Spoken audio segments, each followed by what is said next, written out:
લસણના ભાવ આસમાને પહોંચ્યા છે। લસણનું ઉત્પાદન ઘટતા અને જૂનું લસણ ખલાસ થઈ જતા ભાવ ઉચક્યા હોવાનું મનાઈ રહ્યું છે। સામાન્ય દિવસોમાં લસણનો ભાવ 50 થી 70 રૂપિયા પ્રતિ કિલોનું વેચાણ થઈ રહ્યું હતું, તેની સામે આજે 200 થી 300 રૂપિયા પ્રતિ કિલોએ પહોંચ્યો છે, જે અત્યાર સુધીનો સૌથી ઊંચો ભાવ ગણાઈ રહ્યો છે। જૂનાગઢમાં છેલ્લા 6 મહિનાથી લસણના ભાવ 100 થી 150 રૂપિયા હતા, પરંતુ છેલ્લા 15 દિવસથી ભાવ ઉચક્યા છે અને હાલ 200 થી 300 રૂપિયા પ્રતિ કિલોના ભાવે લસણ વેચાઈ રહ્યું છે, જેનું કારણ જૂનું લસણ ખલાસ થઈ જતા અને રાજ્યમાં લસણનું ઉત્પાદન ઘટતા અન્ય રાજ્યમાંથી લસણની આવક થતા હોવાથી ભાવ ઉચક્યા હોવાનું મનાઈ રહ્યું છે। એક તરફ જૂનું લસણ ખલાસ થઈ ગયું છે અને આવક માત્ર મધ્યપ્રદેશથી જ થઈ રહી છે, તેથી ત્યાંનું બજાર પણ ઉચકાયું છે, વળી ટ્રાન્સપોર્ટ ખર્ચ પણ લાગે છે। જૂનાગઢ બેસ્ટ આલુ કંપની માર્કેટિંગ યાર્ડમાંથી બોલું છું, રઉફભાઈ।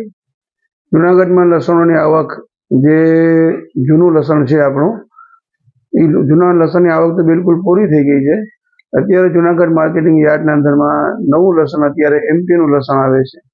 અત્યારે રેગ્યુલર ભાવ લસણનો તમે સમજો 20 કિલોનો ભાવ છે, અત્યારે 4000 થી માંડીને 6000, 6500 વધીને 7000 રૂપિયા સુધી લસણનો ભાવ અત્યારે છે। આટલો ભાવ હાઈએસ્ટ ભાવ લસણનો આ વર્ષે જોવા મળ્યો છે અને ખેડૂતોને લસણના બહુ સારો ભાવ આ વર્ષે મળ્યા છે। છેલ્લા 3 વર્ષના અંદરમાં ખેડૂતોએ લસણમાં બહુ મોટી નુકસાની કરી, જે ઉત્પાદન થયું એના ભાવ પૂરા એને મળ્યા નહીં। તો આ વર્ષે મતલબ 2023માં ખેડૂતોએ લસણનું વાવેતર ઓછું કર્યું, ઉત્પાદન ઓછું હતું, એના હિસાબે બહુ હેવીએસ્ટ પૂરા ઇન્ડિયાના ભાવ રહ્યા। હવે આપણે ભાવ વધવાનું કારણ એક હતું કે ઉત્પાદન ઓછું હતું। હવે અત્યારે નવું વર્ષ શરૂ થયું છે, અત્યારે એક જ એમપીમાંથી લસણ અત્યારે આવે છે અને પૂરા ઇન્ડિયામાં એમપીમાંથી લસણ અત્યારે જાય છે। નોખા જિલ્લાઓમાં એમપી લસણ બધાને પૂરું પાડે છે। હવે અત્યારે એમપીના અંદરમાં પણ લસણનો ભાવ 150 રૂપિયાથી કિલોનો ભાવ 150 રૂપિયાથી માંડીને અંદાજે તમે સમજો કે 250, 260, 300 રૂપિયા સુધી લસણ ભાવ અત્યારે એમપીમાં છે।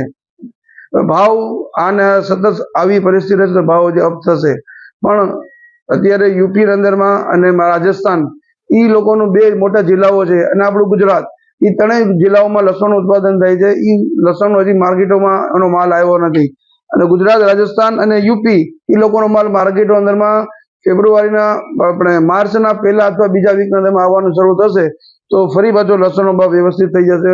100 રૂપિયાથી માંડીને 150 રૂપિયાથી ભાવ થઈ જશે।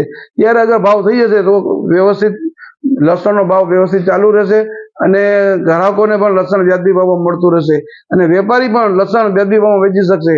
અત્યારે એટલા હાઈએસ્ટ અને ઊંચા ભાવના અંદરમાં વેપાર પણ ઓછો થઈ ગયો છે। ડિમાન્ડ તો એની જગ્યાએ છે જ, પણ લોકો લસણ ખરીદ કરવાના અંદરમાં બહુ સંકોચ અનુભવે છે અને બહુ લોકો ડરે છે। એટલા ઊંચા ભાવમાં લસણ શા માટે એ લોકોને ખરીદ કરવું જોઈએ? આવી પરિસ્થિતિ રહેશે તો ધીરે ધીરે લસણ ભાવ વ્યવસ્થિત થઈ જશે।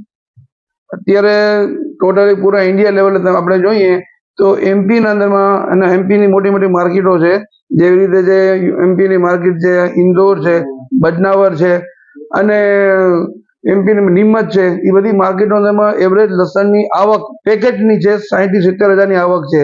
એની સામે ડિમાન્ડ જે છે એ લસણની પૂરા ઇન્ડિયા લેવલે 1.25 થી 1.5 લાખ કટ્ટાની દરરોજની ડિમાન્ડ છે। આવક ઓછી છે, ડિમાન્ડ જાજી છે, એના હિસાબે ભાવ દરરોજ અપ થતા જાય છે અને આવા અપ ભાવ થતા રહેશે તો ડિમાન્ડ પણ હજી એની જગ્યાએ છે, ભાવ હજી વધશે।